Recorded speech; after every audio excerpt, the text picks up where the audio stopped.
Welcome, everyone. You're listening to Risky Behavior, where no subject is off limits.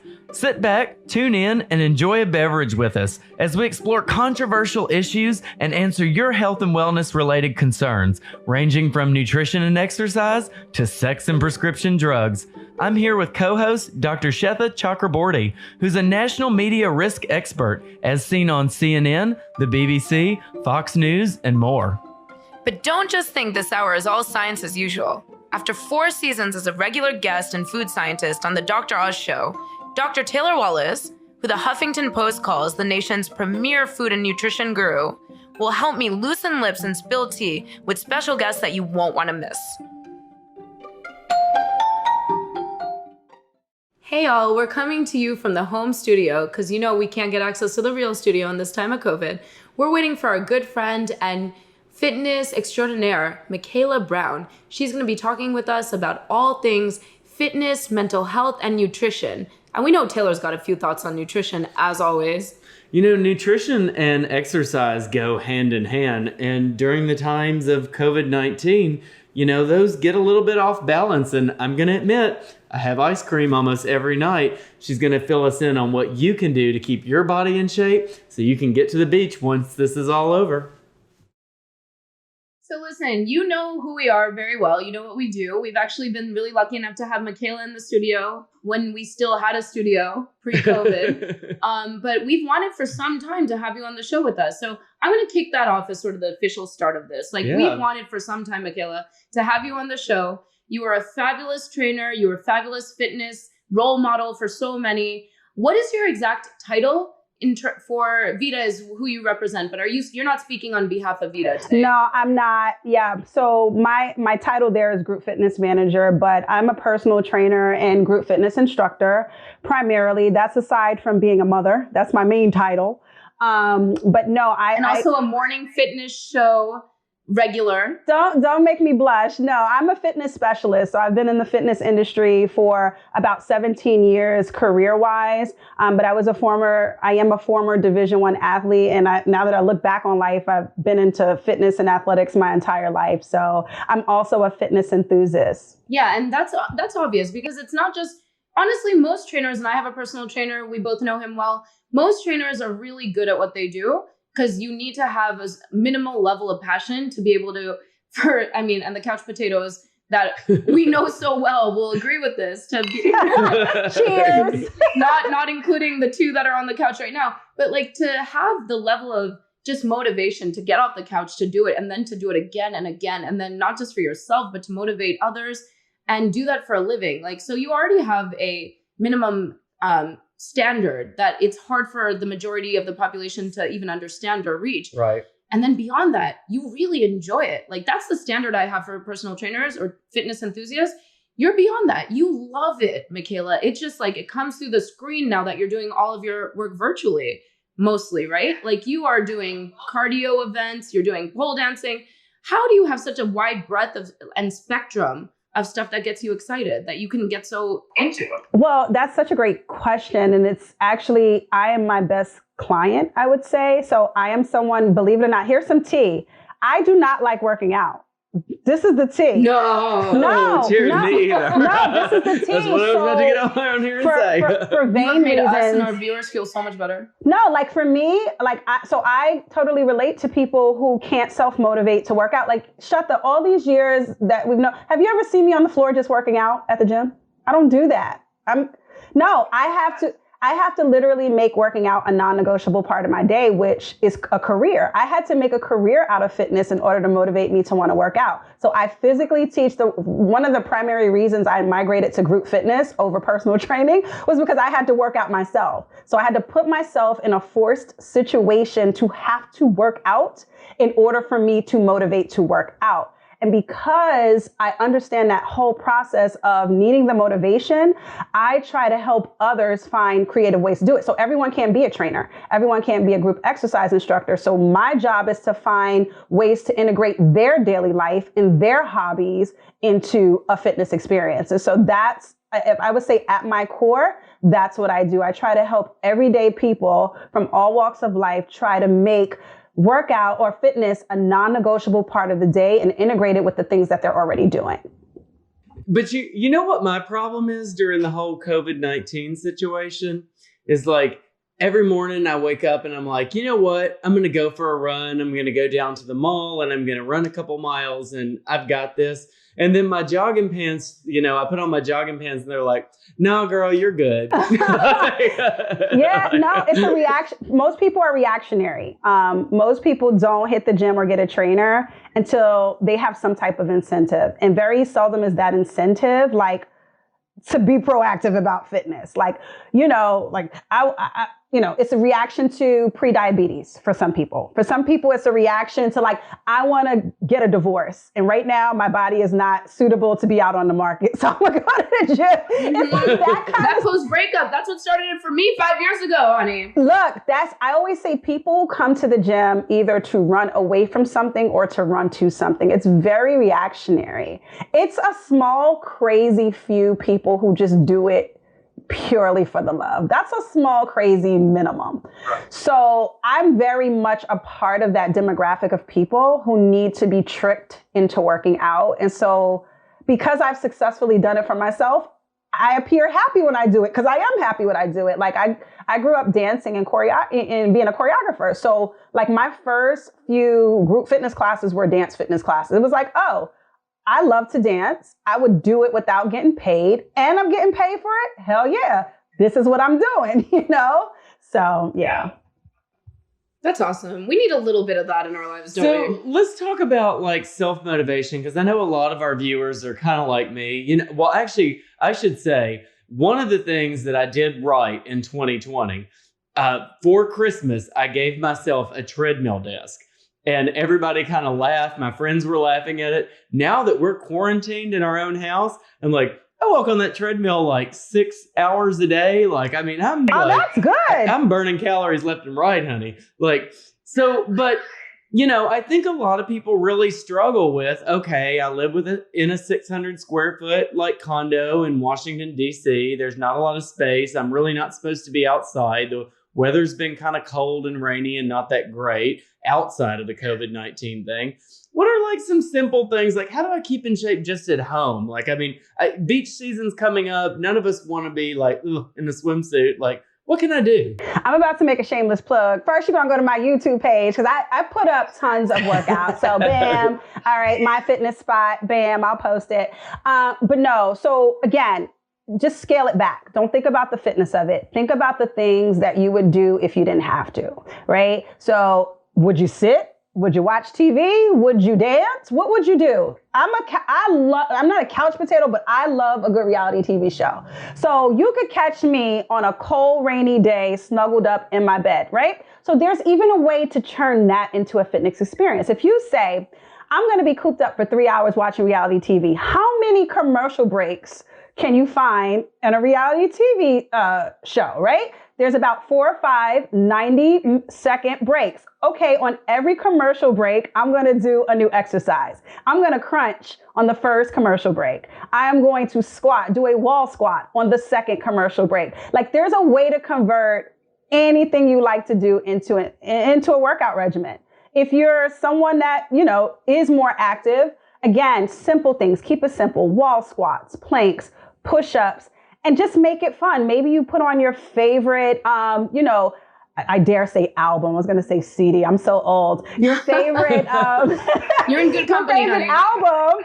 Yeah, put your favorite playlist on and maybe, and you do one exercise to every song. You know, it's just, again, keep it simple.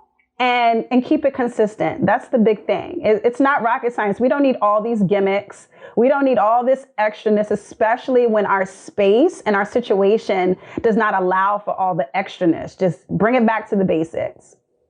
Okay, I like what you just said because that's like a hack, right? That's something that people listening in are like, okay, yeah, I could see making that happen. I want to extend that a little bit and add the science behind it because in preparation for this conversation, I spent a little bit of time looking at the science behind forming habits and the difference between a systems approach and a goal-oriented approach. And I have nothing to be gained from plugging this book, but I was reading Atomic Habits by James Clear. And it's really excellent information in terms of this idea of, okay, we don't have to, we are a culmination of our choices and our behaviors. There's random events that happen, and chance plays a big role in a lot of this. But let's take that out of it and realize that we are a product right now. The way we have lived our lives in terms of how clean we are, the people we hang out with, what we eat, how much we work out, all of that is a culmination of our choices. And so if we start changing those choices slightly, then we're talking about an entire systems change that results in ultimately an end outcome that is different. And that's the goal. So rather than thinking of losing 40 pounds, what are the little choices we make? Rather than thinking we don't want to lose that much weight, but what are we going to do in our day-to-day? Yeah, that is going to result in ultimately that end goal being reached. And we need to think of it like that. Behavioral change, decision making. So I have a question. We have a question coming in from the audience that says, what's the science behind forming habits such as regular fitness and good eating? And I can say from a nutrition perspective, you actually can train your brain to crave healthy.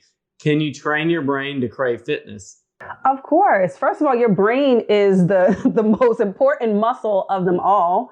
I was just teaching a stretch and mobility class, and the first thing we do is we dig into knots, like in the body, and we give 25 seconds of ample time for your brain to re-trigger openness and release in your muscles. I mean, that's very, very fitness like speak, but essentially your brain controls everything. And I think the first major thing is to have that mental awareness to what you want to do. Like, you literally have to obsess about it, and you literally have to tell your brain to tell your muscles what to do. And then you have to physically follow through with your muscle and create muscle memory. So again, let's just talk about it on a very, very small scale, or in layman's terms. It means just think about what you want, put it out into the universe, and then make it happen. It's what you spoke, what you thought, and your body is how you actualize it. So again, we're not thinking of losing that 40 pounds or fitting into that dress for, our July wedding. What we're thinking about is, what can I do in the here and now? What I can do today is I can show up to work out. That's what I can do today. I might not control how I perform in the workout. I might not control if I can do an entire set or rep, but I can control physically getting up and showing up to the workout, right? And that's the starting of the habit formation, right? Yeah, and we have things to help us do that. We have alarm clocks. We have friends that could, we could phone a friend. Hey, call me at 6 o'clock. Remind me to go to the gym. So yeah, we have these things that help us create the habit, and you just think about it in the here and now. Today, I can go to the gym. Today, I can complete this one full set of squats or push-ups. In the moment, I can give myself to the experience of having an instructor tell me what to do. I can do those things today. You take those little steps every day. Today, I will do a squat so that my glutes hit the line of my knees. I will do that on this rep, and then I will do that on the next rep, and then I'm doing it, and then I'm doing it. And at a certain point, your brain plays less of a factor, because now your muscles have gone into auto drive. Your muscles are not using thought. They're not using the brain. They're just doing what they do. And so what's happened with bad habits is that we've done the opposite. The brain has allowed us to do other things with the body. That has become the new norm. And now normal feels like weird. So we have to retrain the brain to help us retrain the muscles. And when we do that, the muscles will then learn and do their own thing. That was so scientific, but not really.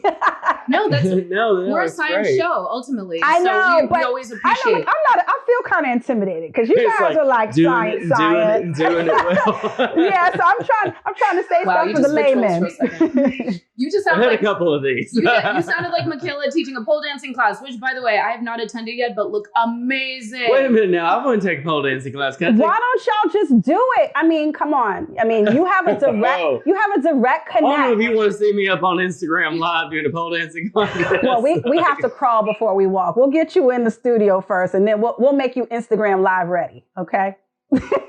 So I just want to add to, before we move off the science, I just want to firstly appreciate what you said, because that really just explained it, I think, to those that are trying to find some real justification behind what is the point, right? Ultimately, people are like, is it even worth it to drive to the gym or to walk to the gym, even if I'm going to go in for like a minute? But yeah, it's worth it, because getting in, showing up, and forming that habit, making that consistent, you are on your way. You're creating that systemic change that's going to result in ultimately, and again, let's not talk about it in terms of goals is what I've learned. It's talk about how do you change your habits to really make like the outcome desirable ultimately. Exactly. Right? I think a lot of people associate fitness with physical rigor. And a part of what we do as trainers is try to take all the hassle out of it, right? So we think for you, we tell you what to do, we study you, we do all that. So a part of that creating a good habit is self-induced, making it easy. You do it for yourself. Oh, it's not so bad. Now I can get up and go to the gym and have no issue and I feel better afterward. Oh, it's okay. This is easy versus, oh Lord, I have to go to the gym. And, You want to take out those barriers. That's kind of me. So I have a question again specific to COVID-19 because I have a lot of friends that are getting pets, particularly, they're going to the shelter homes and adopting a dog or particularly a dog. And it kind of made me think the other day, when I used to have a roommate and he had a dog who's still my baby. We, have joint custody. Princess. She's my baby. She's the best. But she's a rescue and she's a boxer pointer pit bull mix. And I used to take her for a run all the time because she has so much energy. You just when you work from home, you just have to go run the energy off of them. Do you think that really is that a good thing? Is this a good thing? People are getting pets and maybe that habit is, coming out. I don't know. Or is that just Are you asking is it still okay to go walk your dog? Is it okay to still act on that urge to be outside and to be physical, even though we're supposed to be inside? Do pets make you more physically active? Okay, I get the question now. Of course. Okay, yes. So God bless her soul. Sorry, I've had a couple of days. I know, that's okay. I grew up with... And that's our next question. Is how bad should we feel about drinking? Not at all. As part of our fitness journey. Did you work out today? Okay, honestly, I did. Personally, I took a class with Dion, a virtual Vita class. I know. Hey, Dion. So then you cleared out the calories and you earned this. So you're good. I didn't.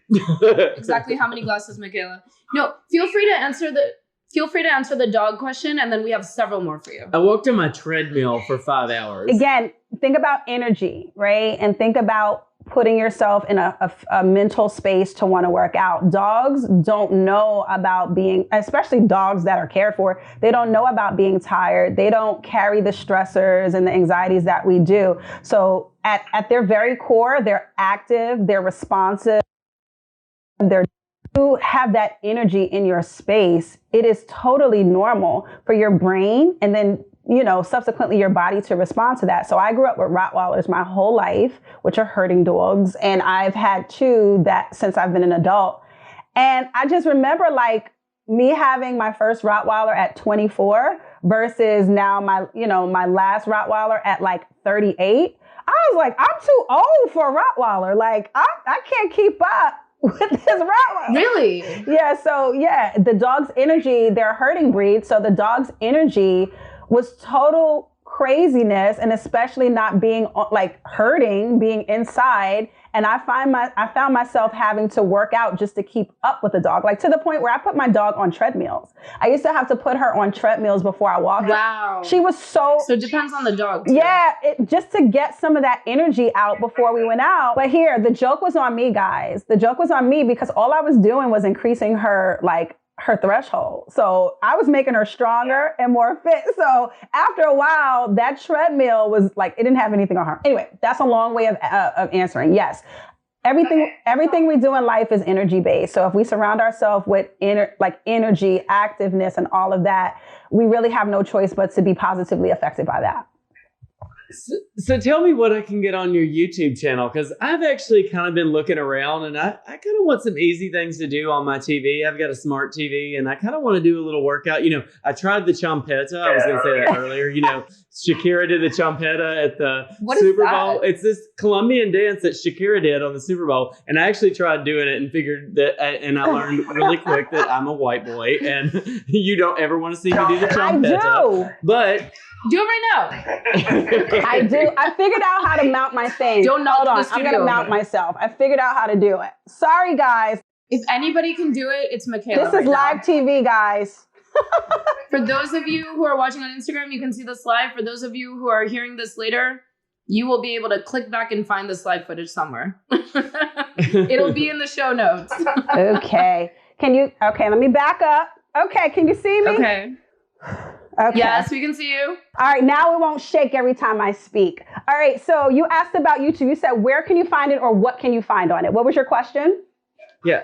No, I was talking about your YouTube channel because I would actually tune in because I'm at home by myself all day and I would do some of the workouts. So what do you have on your YouTube channel? I have everything. So again, given all the years I've been in the industry, I have picked up many formats that I teach. So I teach everything from body pump. I created a stretch and mobility class for the gym that I work at. I teach Pilates. So you will see a little bit of everything on that. A lot of my workouts are short. They're longer now that we're indoors because people just physically have more time. But when we were in like our regular hustle and bustle, a lot of my workouts were short because a lot of us just had time constraints. So you'll find everything from, I have a mobility and mimosas class on there, guys. You take a mimosa. Okay. Yeah. Okay. Now you're talking risky behavior. We foam roll. We're way ahead of you. We foam roll and we mimose, I call them. We drink. So I was talking about that 25 seconds for the body to communicate with the brain. So that 25 seconds is a painful endeavor. I mean, you're digging through traumatic knots in your muscle. And so to get us through that, we take a sip or two of mimosa and that's how we go back. So numb that pain. He wants a mimosa or two. A sip or two won't do it. But okay, you set yourself up so we can see you do this dance. What dance? Oh yeah, we were doing the dance. Yeah, let's do what it. dance? Yeah, we're down. Cha-cha, wasn't that? The champetta? Oh, you can do the champetta? Oh, I thought you said we could do it. I was like, well, I can't do the champetta. Y'all don't want to see me do the champetta. I don't know what it looks like. You should show it to me, and then I can do it once you show it to me. That was such a tease. Okay, before we're coming up to the end, and I have so many questions for you that we didn't get to. There's a couple things I want to make sure we cover before we close out. So one is that people have to take a view and realize that bad habits are more satisfying initially than good habits. So like if you're used to enjoying a glass of wine at the end of the day or taking a bite of the donut, you're going to have instant gratification. And that is how we've evolved as human beings, in that it's made sense for us to get an instant response to a decision we've made. We've sheltered in place from a storm. We've run away from a lion. And that's been a sort of obvious response that was the right move or decision. That's not true for modern day life in the same way. We have to go out of our way to exercise, out of our way to eat nutritiously, and to make decisions about life and work that is unique to modernity. And that's something that fitness falls into that category, because we're not going to see changes to our body necessarily within the first few weeks or month. So it's delayed gratification. And that's really important for forming good behaviors, good habits and behaviors. Girl, are you a preacher preaching to the choir? Or are you going to ask the question? This is the science behind science. Do you agree with that? This is the science behind habit forming, right? Would you say like bad behaviors are easier to indulge in? So yes, I agree with it, but I want to qualify that. What I believe in something called a 90-10 rule. And it's 90% of the food you eat or the things you do should be for health and sustenance. 10% is for fun. And if you properly place those doses of fun into your nutrition, into your eating lifestyle, or into your social life, then it helps you get through those delayed gratification periods. But what people often do is deprive themselves of that 10% and go long periods without it. And so it makes that health endeavor very, very painstaking. So for instance, when it comes to eating, I'm like, okay, well, what we just said about fitness, I said, did you work out today? Okay, you worked out today, and I know you've worked out several times this week. So that's your 90%.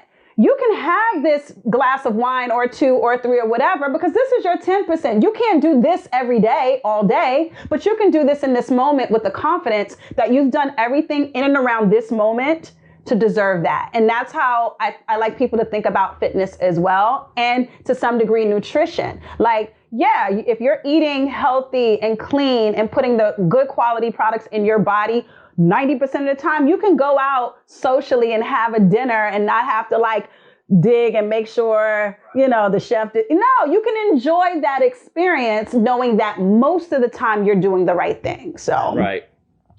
I couldn't agree more. I totally agree with you too. 90-10. But we need to get over people feeling intimidated that they can never get to that point even, right? Ultimately, and everything we've talked about in this half hour, and thank you so much for being in this conversation with us. It's like, it's illuminating. Even though we do know you well and we have access to you, I'm still learning so much every time we talk to you. Okay, I'm going to check you out on YouTube, and I'm going to do some of them workouts, okay? We're going to train together. Yeah. Yes. I'm going to have my beach body back by Memorial Day. It's on you. So I will send you guys all my information if you don't have it. And yes, I look forward to seeing you guys on YouTube or on Instagram. And please, anyone else who has questions for me, I'm going throw to them send you some of my baked goods. I'm going to use your MiFitSpot. workouts. Hey. And I want to report after it. I want to report on how you did. The takeaways are, don't be intimidated. It can be really fun. And you can have great friends to do this with, including the person that you train with, like Makayla. We're going to make sure all your information is Probably available. not your co-host, but... Love to hate. We're definitely married because we can only stand each other in like small and doses. we match. But you guys have a phenomenal show. Thank you for having me. Thank you so much for coming on the show today. You were great. And definitely check out your website. And I'll be there. And I hope you all will be too. Until next time. Until next time. That's a wrap for today. Have ideas for the show? Tweet us at Dr. Taylor Wallace. That's DrTaylorWallace. And me at ShutThaC. That is SWETAC. Thank you for tuning in to Risky Behavior.